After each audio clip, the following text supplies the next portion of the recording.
In this video, we're going to take a look at a blue ink by PensBBS, their number 179. As always, there's timestamps down below so you can skip around, but if you've got the time, I'd appreciate you checking out the entire video.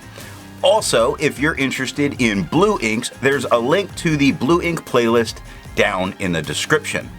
I'm an ink guy, and I'm looking at getting into the first writing sample, 90 GSM Clairfontaine.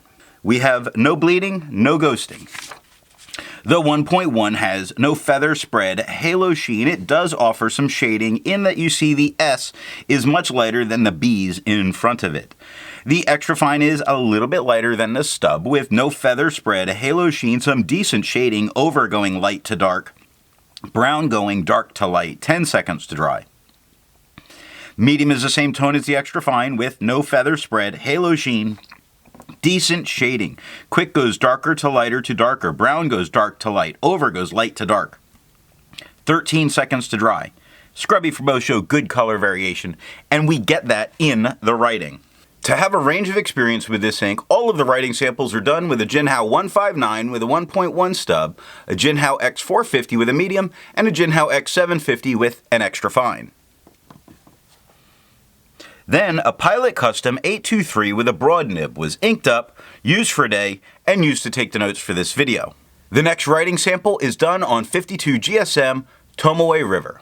We have no bleeding, no ghosting. The 1.1 has no feather spread, halo sheen, or shade. The extra fine is lighter than the stub with no feather spread, halo sheen. It does offer some shading in that the looks darker than most of the word over. Brown starts a little darker, gets a little lighter, 16 seconds to dry.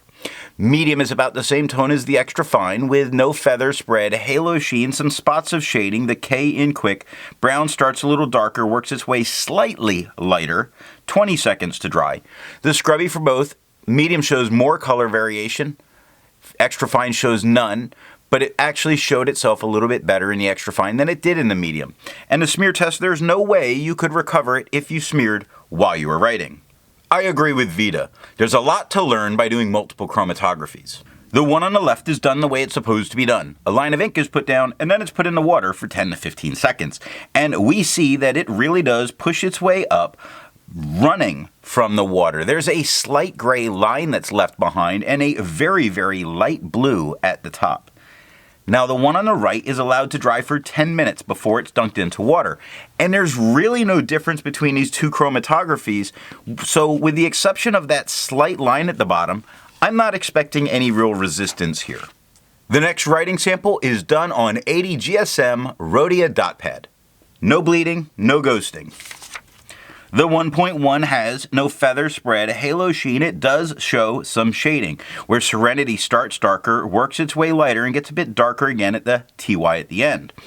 Extra fine is lighter than the stub, with no feather spread, halo sheen, decent shading. Brown goes dark to light to dark.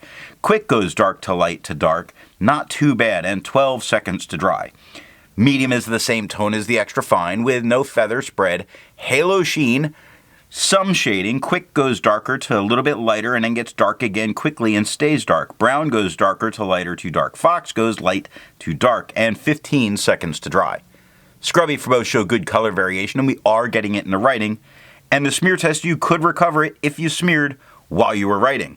Resistance tests are done to see how this ink can be expected to perform on the page, and more importantly, how hard it may be to clean from your pen. The smear is allowed to dry for 3 days before testing it.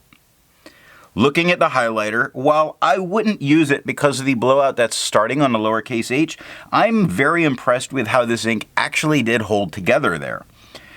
And I'm surprised with how it worked with water, where water only moved some of this ink off the paper. It really only took water to get it out of my pen, but I thought more of it would come off the paper. The pen flush is doing a lot more than water. You see a lot of the white of the paper coming through, and the 1/3 bleach solution completely obliterated it. But again, I only needed water. The next writing sample is done on yellow Rhodia paper. Now this was largely chosen because of what a light blue this was. And we do see, especially start by looking at the scrubby, that it goes from a light blue to a light turquoise. And then it becomes very obvious through all of the writing the tone change that has completely happened. We have an entirely different color that's occurring on yellow paper. This is something you do need to be aware of if you work in that professional environment that you write on yellow paper, and we're expected to be using blue, and now it looks turquoise. For the inks tested, the average viscosity was 2.5, with the realm of normal being from 2.1 to 2.9. PensBBS number 179 has a viscosity of 1.37, making it a wet ink. Now, if you're interested in how all that viscosity stuff is done, then down in the description is a link to that video. Now, let's take a look at the next writing sample on black and red paper. We have no bleeding, no ghosting. The 1.1 has no feather spread, halo sheen. It does offer some shading. In parts of the S are much lighter than other parts. The bottom of the Y certainly gets much lighter than the T. The extra fine is lighter than the stub with no feather spread, halo sheen, light bits of shading like the H in the Q and the K in quick, the B in brown. 5 seconds to dry. Medium is the same tone as the extra fine with no feather spread, halo sheen, light shading. The starts light and gets darker as this ink would be. Quick is much darker than the word over. Brown starts darker, gets a little lighter, gets a little darker, 6 seconds to dry. The scrubby for both do show some color variation. We are getting some. And the smear test, believe it or not, I think you could recover it if you smeared while you were writing. For the inks tested, the average dry time was 17 seconds, with the realm of normal being from 13 to 21 seconds. PensBBS number 179 has an average dry time of 14 seconds, making it normal. The last writing sample is done on white lines paper.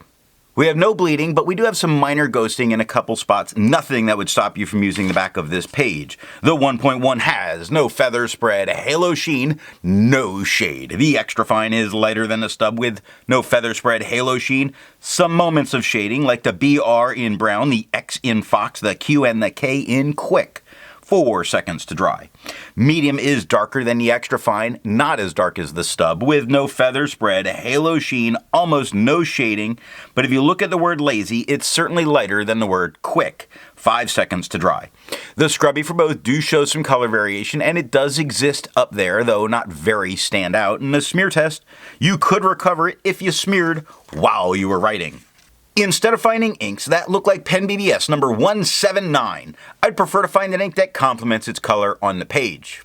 I went with a black ink by Monteverde, their Midnight Black. Now, if you'd prefer a different, more lively complement color, then down in the description are links to those playlists. So what do I think of PensBBS 179? I'm a huge fan of Firefly. Shiny. I'm so happy they made an ink to honor that show. This ink shades well, but is a very light tone I'm not happy with. Maybe this should be a shimmer ink so it could be shiny. So what nib and pen will give the best writing experience with this ink? Its performance is pretty consistent in there's some tone variation, and as long as it's not a wildly different pen, you pretty much get the same tone and the same shading, which would make me say dealer's choice. But there is a difference that you are really going to see between a dry fine and wet broad. Choose what's best for you. I hope you got something out of this video, and in the next one, we're going to take a look at Edelstein's Garnet.